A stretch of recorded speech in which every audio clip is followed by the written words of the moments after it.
Nita! Nita!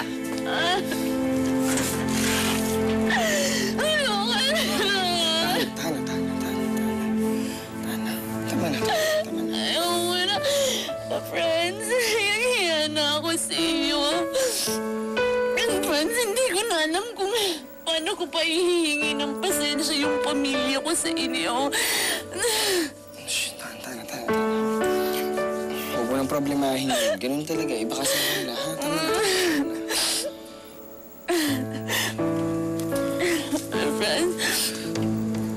Friends, hindi bale. Makakaipon na rin ako. Tapos may aalis ko na rin sila dito. Bakit? May trabaho ka na? Oo. Oh. Anong trabaho yan? Saan?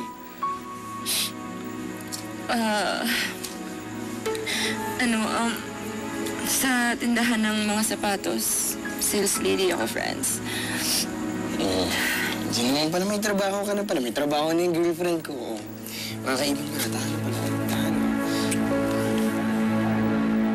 Nay, huwag mo kayo umiyak. Ako, Rock, hindi ko alam hanggang kailan ko matitiis yung pamilyang yan. Hayaan nyo, Nay. Yan yung TV na yan.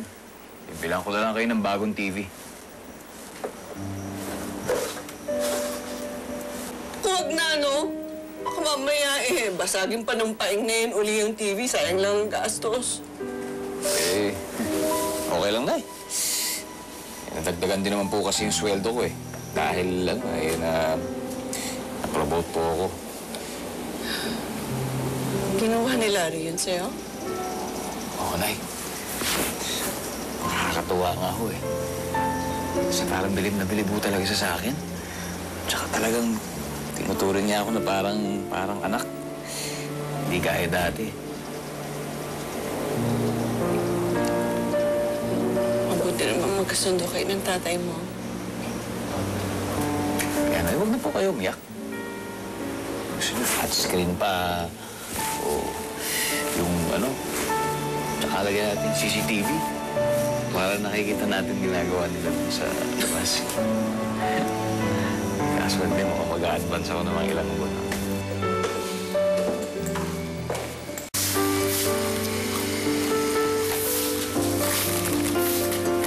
Hoy, Nita! Bakit wala ka pa ng kibo dyan? Ano, nagtatampo ka pa rin?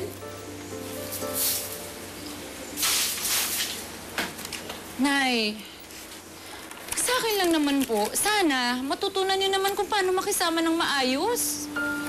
Ganun naman ginagawa namin, Nay, pagsabihan nyo nga yung anak nyo. Parang si Aling Teya na kung makahirit, Kuya Paing naman! Kuya Jepoy! Nay! Nay, pakinggan niyo naman po ako. Hindi ko pa kayo kayang ibukod dito. Ngayon, kung hindi niyo ako tutulungan at tayong lahat na palayas ni Aling Thea, malamang sakali tayo lahat pupulutin. At mas masahol pa sa evacuation center ang magiging buhay natin doon. Alam niyo ba yun? Ha? At gusto niyo bang mangyari yun, Nay? Kuya! Hirap na nga ako, Tapos ganyan pa kayo?